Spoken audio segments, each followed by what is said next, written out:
برخیز تا یک سو نهی این دلق زرقفام را، در باد قلاشی دهی این شرک تبانام را.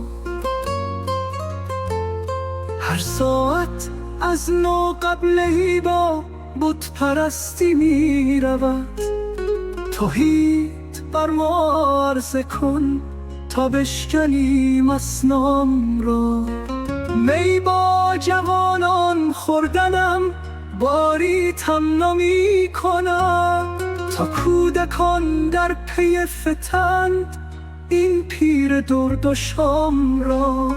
از مایه بیچارگی قطمیر مردم می شود، با خولیای مهتری سرک می کند بلعام را.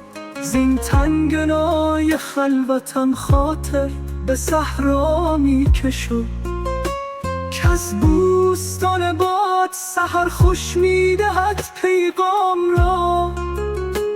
غافل مباش عراقلی، دریا بگر صاحب دلی، باشد که نتوانی یافتن دیگر چنین ایام را. جایی که سرو بوستان با پای چوبین میچمد، ما نیز در رقص آوریمان سر و سیمان دام را. دلبندمان پیمان گسل منظور چشم آرام دل.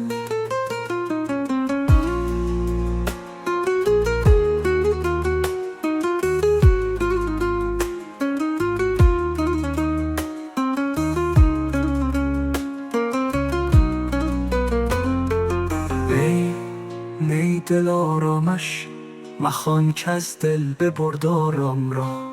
دنیا و دین و صبر و عقل از من برفتن در غمش، جایی که سلطان خیمه زد غوغا نماندم را.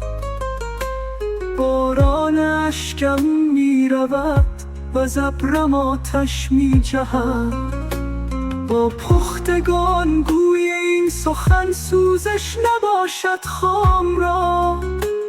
سعدی ملامت نشنود ور جانرین سر می رود، صوفی گران جانی ببر ساقی بیاور جام